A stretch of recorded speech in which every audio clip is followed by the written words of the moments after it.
Հարցեր ունեք, հարգելի գործընկերներ, խնդրեմ, պարոն Ավետիսյան։ Շնորհակալություն։ Պարոն Հովհաննիսյան,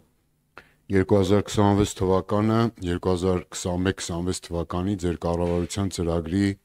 վերջին բյուջետային տարին է, հետևաբար հիմա առիթն է, որ նաև մենք այդ իմաստով դիտարկենք, այսինքն իրականում այն խոստումները, որոնք որ եղել են տնտեսական, սոցիալական ասպեկտում համակարգված, դի ամփոփումը ունենային կամ գնահատվեին ի վերջո 2026-ին։ Ինչ եմ դա այդպես ներկայացնում նախաբանում, որովհետև այս հարցերը միշտ առիթ ունեցել ենք ներկայացնելու, բայց մեզ դուք պատասխանել եք կառավարությունը որպես, որ դեռ ժամանակ կա, մենք մեր խոստումների տերն ենք կկատարենք։ Հիմա հարցս վերաբերում է տնտեսական եւ բնականաբար դրանից բխող նաեւ կարևորագույն սոցիալական ոլորտին, ընդհանուր է եւ դրա համար եմ ձեզ տալիս, նայեք, դուք իրականում խոստացել էիք տարեկան առնվազն 7%-անոց տնտեսական աճ, հիմա կարծես թե այդ 7%-անոց տնտեսական աճը, եթե գոնե միջինով հաշվենք, ապահովված է, ամենայն դեպս դուք այդ մասին նաև ասում եք, այլ հարց է, որ դրա մի մեծ մասը արտաքին դրական գործոնով է պայմանավորված եւ դա փաստ է եւ երկրորդը նաև պետական պարտքի իմաստով այն ինչ որ ծրագրել էիք այս տարիների ընթացքում այդ պարտքն էլ վերցրել եք եւ նաև հաջորդ տարվա համար է ծրագրված նորից, այսինքն ձեր պլանավորած պարտքը պետական էլի ավելացնելու եք, այսինքն հիմա այս մասով իբրև թե կամ առնվազն ձեր գնահատումներով կատարված է, հիմա եթե տնտեսությունը աճել է, բնականաբար դրանից բխող նաև հարկային եկամուտները ձեր ծրագրված դուք հավաքել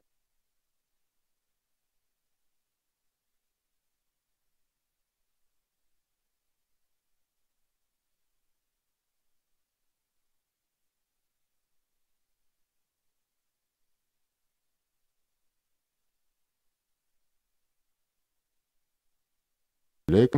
խոստացել էիք, որ 2026-ին պիտի միջին կենսաթոշակը լինի նվազագույն սպառողական զամբյուղի արժեքին հավասար, նվազագույն կենսաթոշակն էլ պիտի լինի պարենային զամբյուղի արժեքին հավասար, նվազագույն աշխատավարձն էլ պիտի սահմանեք 85,000 դրամ։ Սա դուք ներկայացրել եք կառավարության ծրագրում, հիմա ավարտին ենք մոտենում, ձեր այդ խոստումները չեք կատարում, իրավիճակը շատ պարզ է, էական է տարբերությունը, օրինակ միջին կենսաթոշակը 50,000 է, եթե նույնիսկ ձեր հաջորդ տարվա այդ հետ վերադարձինն էլ նկատի առնենք, որ 6,000 դրամը դարձնում եք 10,000 դրամ, 2% էլ այս վերջերս որպես ուրախ լուր հայտնեցիք, որ քեշբեք եք տալու, եթե անկանխիկ մարդիկ այդ թվում կենսաթոշակառուները քարտով առևտուր անեն, այս բոլորը իրար հետ հաշված էական տարբերություն կա, ասենք մոտավորապես լավագույն դեպքում միջին կենսաթոշակառուի թոշակը կարա բարձրանա դառնա մինչև 55-56,000, բայց այսօր արդեն առաջին 9 ամիսների տվյալներով 82,000-ը նվազագույն սպառողական զամբյուղի արժեքը։ Տեսեք ինչքան ահռելի է տարբերությունը, 75,000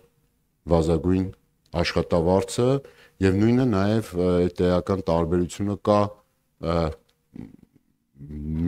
նվազագույն թոշակի մասով։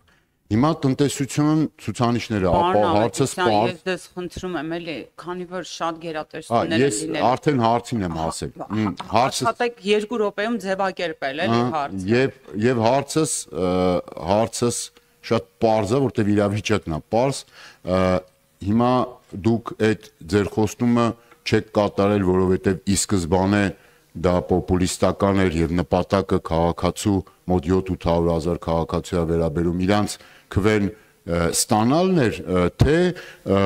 տնտեսական այս աճերը, որ ներկայացնում եք, դրանք իրական չեն, նկարված են, հետեւաբար հնարավոր չի նաեւ այդ սոցիալական խոստումը կատարել։ Պարոն Հովհաննիսյան, խնդրում եմ պատասխանեք, այն մի պատվանը, թե այն մյուսը, ընտրեք։ Պարոն Ավետիսյան, նախ ասեմ, որ ամենամեծ աճը 2025 թվականից 2026 թվական հենց տեղի է ունենում աշխատանքի եւ սոցիալական հարցերի նախարարության գծով, որը պայմանավորված է տարբեր հանգամանքներով։ Ես կարծում եմ, որ երբ որ մենք սոցիալական ոլորտը քննարկելու ունենք, նախարարը մանրամասն ավելի մանրամասն եւ դիպուկ կպատասխանի ձեր հարցերին, բայց ես կարող եմ ասել, թե ինչ սկզբունքներ են դրված մեր բյուջեի պլանավորման հիմքում, որովհետեւ այստեղ կարևորը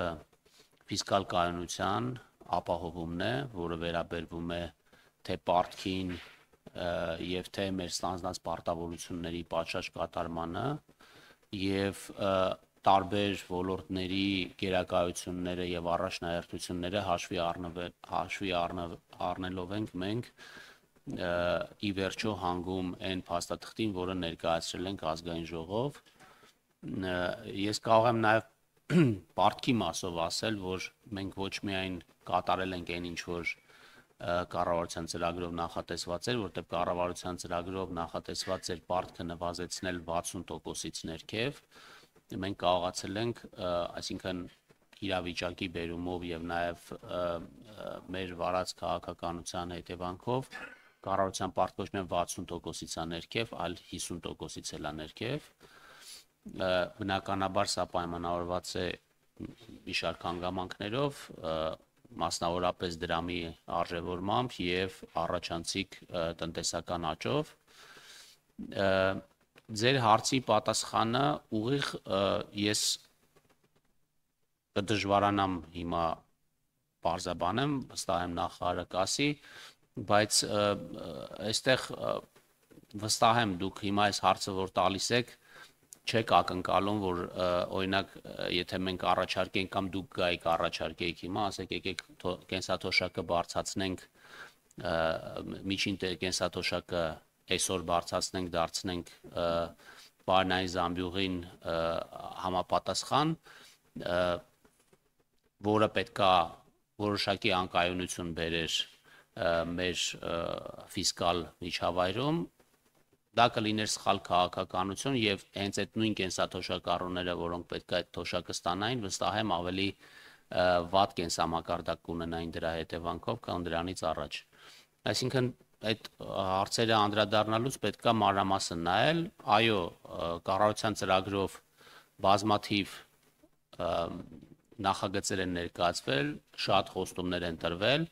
դրանց մեծ մասը կատարված են կամ կատարվելու են, մյուս մասն էլ հնարավորության սահմաններում, որովհետև սա մեր բոլորի հնարավորությունների մասին է խոսքը, կիրականացվի եւ այդ հետվճարի համակարգը այդ այն հնարավորությունն է, որ այս պահին կարող ենք իրականացնել։ Տեսեք, իրականում բարդ է, որովհետև խնդիրը վերաբերում է մոտավորապես այն ինչ ասեցի, այս 3 խոստումը վերաբերում է ամենաանապահով մոտավորապես մեր հանրության 700,000-ից ավել քաղաքացիների դեպ այն թիվն է, որի չափ դուք քվե ստացել եք։ Հիմա այդ մարդիկ պարզ բան են էլի ասում, ասինքն այս ձեր կառավարման շրջանում իրենց կյանքի որակը վատացել է, որտեվ գները ավելի արագ են աճել, քան իրենց օրինակ թոշակը կամ սոցիալական անապահովության նպաստները կամ մինիմալ աշխատավարձը։ Հիմա այս իրավիճակն է եւ դուք տեսեք ինչն է այստեղ, որ այդ ձեր բարդ բացատրելով մեկը չի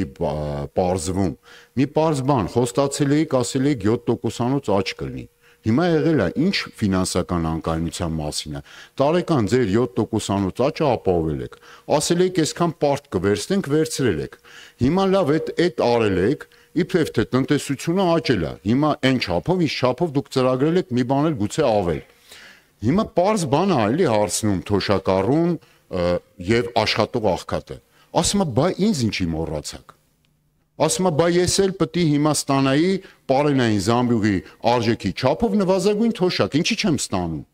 Ես պետք է ստանայի միջին թոշակ, որը պետք է հավասարներ նվազագույն աշխատավարձի չափով։ Ինչի չեմ ստանում։ Աշխատող աղքատն ասում է, աշխատում եմ աղքատա, բա դուք հակառակն եք ասել, ասում եք առաջնահերթ այս հարցերը պետք է լուծենք։ Բա լավ, հիմա ասֆալտ եք անում, հիմա ասում եք պարտեն կա, շատ լավ եք անում։ Այս ամեն ինչը լավ է, պետական ծառայողի աշխատավարձներ որ բարձրացնեք շատ ավելի լավ։ Բայց այդ չի նշանակում, որ մեր հանրության շուրջ 40%-ին ամենաանապահով խավերին տված ձեր խոստումը պետք է չկատարեք եւ ասենք պետք է գաք այստեղ փորձեք բարդ ինչ որ տերմինոլոգիայով փորձեք բացատրել։ Սա ընդունելի չի էլի, պարոն Հովհաննիսյան, բարդ է, բայց ընդունելի չի։ Ախր դուք մենակ չեք այստեղ։ Պարոն Ավետիսյան, ես ոչ մի բարդ տերմին չեմ օգտագործել։ Ես ոչ մի բարդ տերմին չեմ օգտագործել։ Իրականում կա ընթացիկ իրավիճակ, ամեն տարի մենք կազմում ենք բյուջե եւ մենք 5 տարվա համար չենք բյուջե կազմում, դա կախված է մեր երկրի առաջ կանգնած մարտահրավերներից, կան ծախսեր, որոնք ավելացել են եւ համարվել են ավելի գերակա, մասնավորապես վերջին տարիներին կտրուկ ավելացել է պաշտպանական ծախսերը, որոնք անհրաժեշտ էին մեր երկրի դիմակայունությունը ապահովելու համար եւ կարող ենք առանձին քաղաքականությունների մասով քննարկում ունենալ եւ դուք օրինակ առաջարկեք, ասեք, գիտեք ինչ, այս որ մյուս տարի այս թիվը գրել եք ստեղ, այդ թիվը մի գրեք, այդ թիվը վերցրեք, գրեք թոշակների դիմաց։ Էդի կլինի քննարկում։ Դուք առաջարկեք, ինչը ձեզ դուր չի գալի այսօրվա բյուջեում, որ թիվը ձեզ դուր չի գալիս, որ քաղաքականությունը ձեզ դուր չի գալիս, մենք էլ կքննարկենք, հասկանանք, հնարավոր է ձեր առաջ կարող է մի բան կա, որ մենք չենք հասկացել, դուք ավելի լավ եք հասկանում։ Դա անենք, այն մյուսը չանենք։ Էս է հարցը։ Եվ ամեն տարի այս նույն խոսակցությունն է, այսինքն ամեն տարի այս քննարկման նպատակն է հասկանալ որտեղ ենք իջացրել կամ բարձրացրել, որը չի համապատասխանում ձեր պատկերացումներին։ Այդ պատկերացումներն կարող ենք ճշգրտել եւ դրա հնարավորությունները ինստիտուցիոնալ գոյություն ունեն։ Դուք առաջարկություն եք ներկայացնում, ասում եք, այս սա ավել եք դրել, սա պակաս դրեք, որովհետեւ այս քաղաքականության իրականացման տեսանկյունից սա ավելի ճիշտ է։